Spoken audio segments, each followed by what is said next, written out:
This is not a werewolf story, Sandra Evans. Chapter 17. If you give a boy a rock. As I get closer to the lighthouse, I move more slowly. The rain stops, but the cedar fronds bob and drip. In the clearing of the edge of the cliff, the sun has dropped right out of the clouds. Worry tugs at me. I turn around and look at the path darkening behind me. Through the trees, I see something spark in the distance, back near the school. I freeze. Is it Tuffman with a flashlight? Is it a cougar with glowing eyes? I take a breath and stare hard. The flashes are coming from the north wing turret. Of course. Dean Swift has lit the Fresnel lens again. I squint, one hand shading my eyes, and the light swings at me, pouring through the tiny windows in the turret. Even the bricks of the building are glowing, like the light is coming through them too, somehow. The beam drenches me. The light flickers in me like flames. It flows through me like waves. Fear and wonder quiver up my spine. That light makes me feel as if I'm wolf and boy at the same time. I'm wearing my two skins at once. The blood in my veins is thick and hot. Strength radiates from inside me. The trunk of an alder tree is on the ground in front of me, 15 feet long and maybe 6 feet around. The storm must have brought it down. I tap it with the tip of my toe. It flies 30 feet away into the horizon, off the edge of the cliff. My strength is superhuman. It's the super wolf. It's the light. Its power pulses in me. It's magic, I whisper to the shuddering leaves. The sun has wedged itself between the water and the clouds. Between the dark ocean and the dark sky is a thick slice of white and yellow. And I'm like that lemon meringue pie of a sky. In my heart, hope jams itself between my fear of Tuffman and my worry about my mother. Because if I'm that strong, then how can Tuffman hurt anyone or any wolf that I love? I run across the grass to the lighthouse. I wait in my wolfskin on the doorstep of the lighthouse. The darkness of the woods deepens and spreads its shadows over the edge of the cliff and down into the blue-black water below. My hope disappears with the coming of the night. White Wolf is late, and then she is later, and then she is very, very, very late. What if the cougar found her? I whimper. It's a sound that crumbles out of me. At last I hear a whimper in return. Low and soft, the sound creeps toward me under the cover of dark and above the bed of quiet grass and bleeding hearts. The moon comes up suddenly from below the line of treetops. I see a flash of white from the edge of the woods. In my wolf shape, I lope from the lighthouse doorway to where she waits for me. Thank you, I say, thank you. She's weak and gets slowly to her feet. Her nose is dry. Has she been waiting as long as I have? Waiting but too sick to come to me? I sniff her side. The wound is almost healed, but my nose tells me she is hungry and thirsty and tired. Was the rabbit I left for her on Sunday her last meal? It makes me ache inside to think of White Wolf alone and suffering without me. Why isn't she eating? The woods are full of deer. As I lead her to the lake, I catch the smell of the cougar here and there, coming at me on different currents of air. The cougar hasn't come into our territory, but he's roaming its edges. The scent of cougar gets stronger the closer we get to the lake. I stand guard as she drinks. We're at the edge of the fishing area and White Deer Woods. We've never come this close to the school, but I need to find food for her, and I know there are plenty of deer here. I sniff the ground. I smell Sparrow and Vincent. I smell human me. We've come so often to the lake that it would take more than a little rain to wash us away. I follow the whiffs and puffs of cougar scent that I pick up in the air. A pair of footprints in the mud near the picnic table makes my nose twitch. The prints are fresh and from not long ago. Expensive running shoes. Tuffman's the only one with feet that big wearing Pumas around here. The prints are his, but the smell is cougar. My nose and mind work together. Tuffman is the cougar. Tuffman, my uncle. Tuffman, the one my mom calls T, the one who gave White Wolf that vicious scrape, the one my mom hurt in the woods long ago. When wolves get scared, they get mad. My blood pops hot and slow like boiling tar. That cougar's asking for trouble. He's going to get it. Once she's had enough to drink, I lead White Wolf back to the ledge. The cougar scent disappears inside White Deer Woods. He hasn't come into our territory. She's safe in here, for now. All Saturday I hunt. I make sure White Wolf eats her fill. I kill everything I can and cache what she can't eat now so that she will have something during the week. The beam of light keeps pulsing in me. Nothing I chase outruns me. Nothing I lunge for slips past my teeth. By Sunday morning, White Wolf looks strong. Her eyes sparkle and her nose is damp and her fur glows white in the sunlight. I follow as she roams to the edge of our territory. And then it happens. One minute I'm looking off into the underbrush for a bunny snack, and the next White Wolf is backing up. For a second I'm filled with her fear. Then I get a whiff of cougar. When I'm in my boy skin, the cougar scares me. In my wolf skin, it infuriates me. No litter-scratching cat is going to tell my mom where she can go, when she can eat, or what skin she can wear. I push past her. She whimpers and stands still, her head tilted.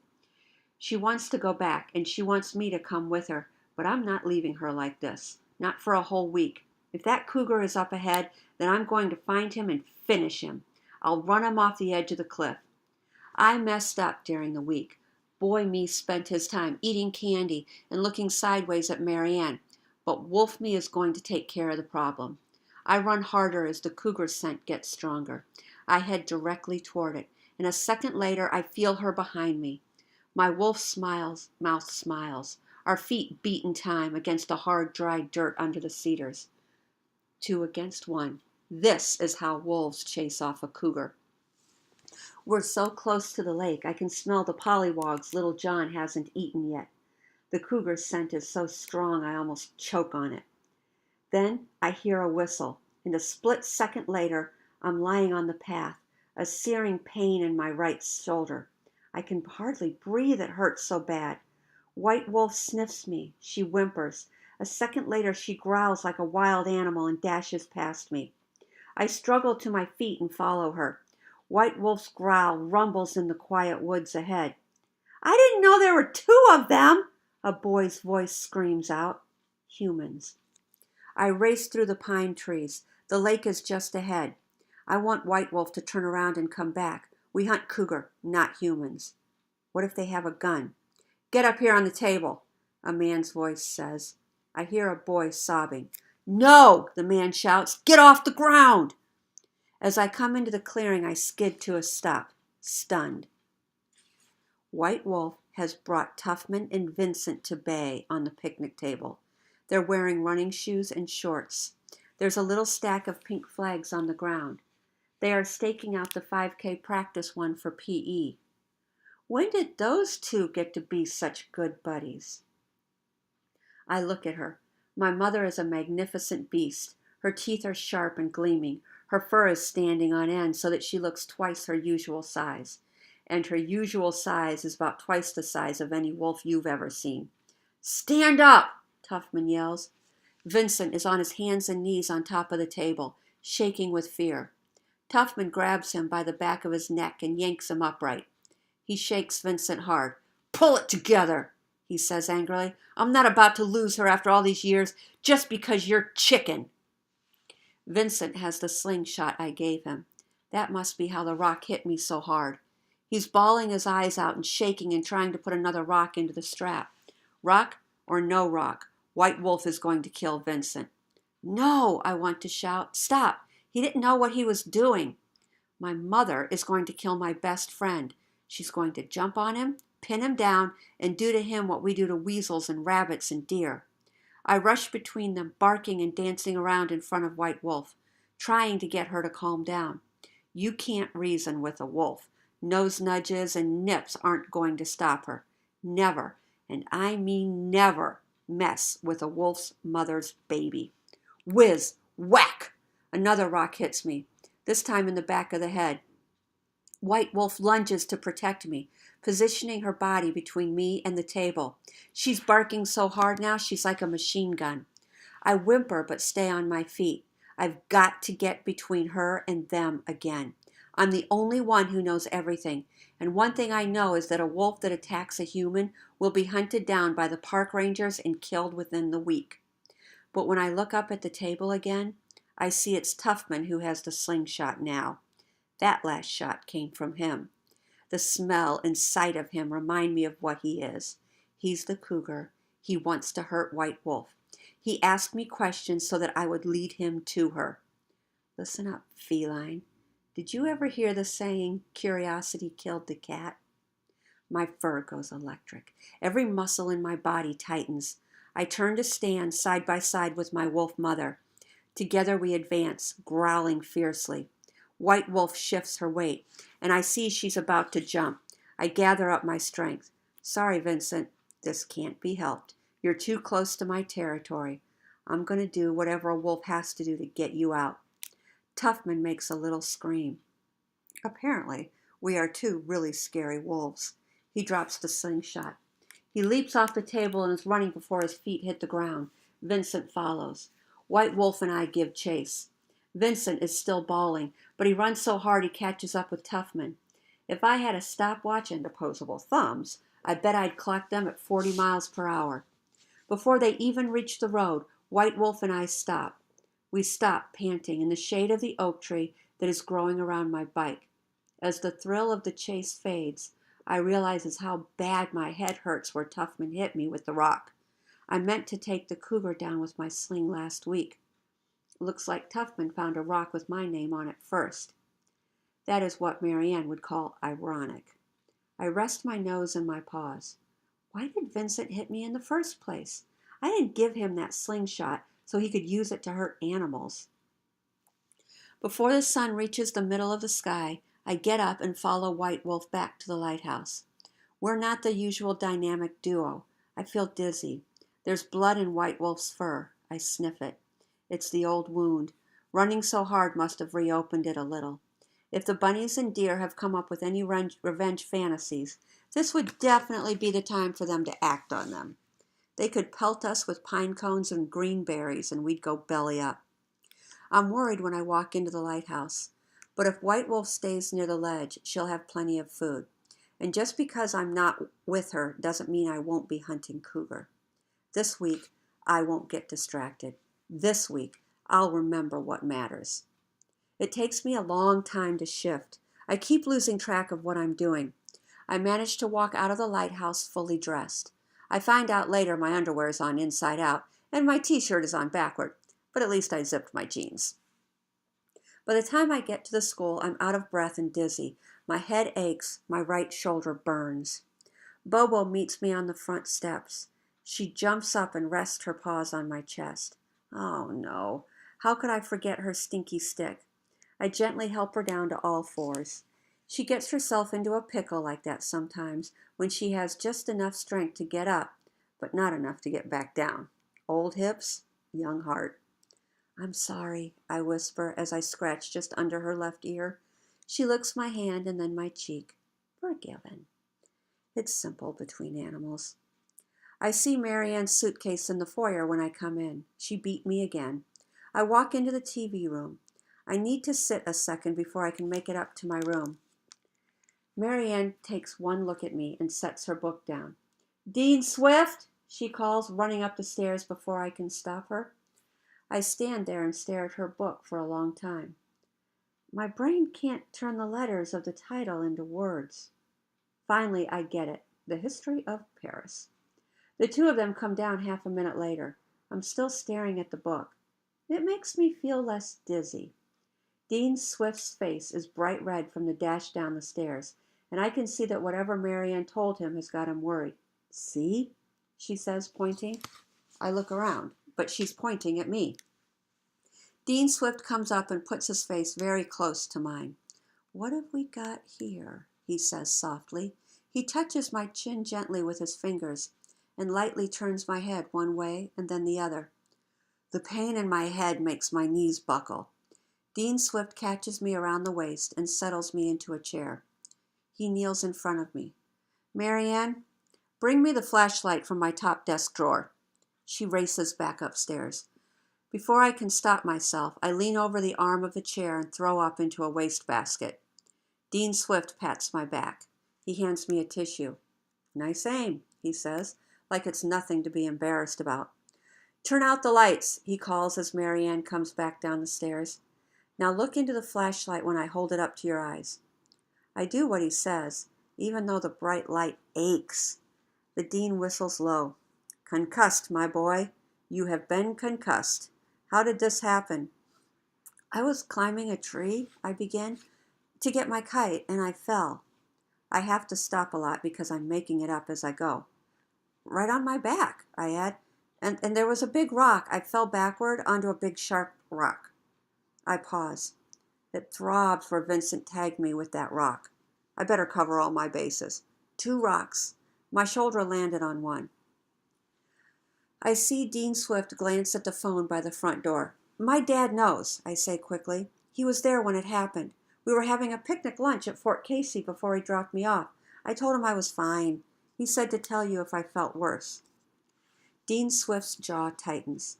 He can't believe my dad could be so heartless. But I'm not done. And you can't call him because he's flying to Paris tonight, I say quickly. Why did I say Paris, of all places?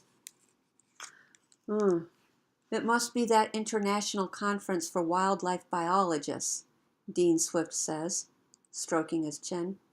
He's published some interesting work lately, your father. I blink. Bingo. That was the lie to tell. I'll have to watch you carefully, he says. If you're not better by this time tomorrow, then I'll have to get a hold of him. I sink back in the chair. I am now an official specimen in Dean Swift's curiosity cabinet. I will be observed. Conclusions will be drawn. I'm too sick to care. Bring on the science. The magic's killing me. Stay with him while I call the doctor, he says to Marianne. Don't let him fall asleep. They only call the doctor when a kid is really sick. Is he going to give me a shot? Will they have to operate? I touch the soft, sad, painful spot on the back of my head. When I pull my fingers away, they are wet and red. Marianne makes a little noise. Her eyebrows crinkle. She sees it too. Don't worry, she says. I can tell she is forcing herself to sound calm. You'll be fine. Head injuries tend to bleed a lot. It's to be expected. She takes some tissue from a box on the end table. You should apply a little pressure. The doc will be here soon. As she stretches the tissue toward me, I can see her hand is shaking. I sit back in the chair. I close my eyes so that Marianne doesn't have to work so hard to pretend like she's not worried about me. After a second, she grabs my hand and squeezes it. You have to stay awake, okay? She doesn't let go. I'd read you my novel, but my dad says it puts him to sleep. Best cure for insomnia ever. Those were his exact words. She frowns, and then smiles real quick like her dad's dumb, mean joke is actually funny. Anger surges up in me. My skin burns. Wolf rage. Hey, Marianne's dad, I've got an even better cure for insomnia. A nocturnal visit from a wolf. You'll never wake up again. I exhale slowly. I better calm down. I'm in boy world again. I listen to her voice. I feel her press gently on my hand whenever I close my eyes. If all it takes to get Marianne to hold my hand is a rock smashing into my head, then bring on the meteor showers. Because this is love. The doctor is very jolly for a guy who spends his day jabbing people with needles. He explains what a concussion is. Your brain has been bruised, he says with a big smile. Exactly like a melon that has been dropped on the ground. If your brain really were a melon, I'd suggest that you eat it up quick before it spoils. But since you're a boy, I suggest that you stay in bed for a few days and don't go doing those boy things that bruised your melon in the first place. He's very pleased with his explanation, but I'm not. Eating my bruised melon brains? Oh, where's that wastebasket again? And he prescribed bed rest. That's it. Not so 21st century. I wonder what he'd recommend for a sore throat. Leeches?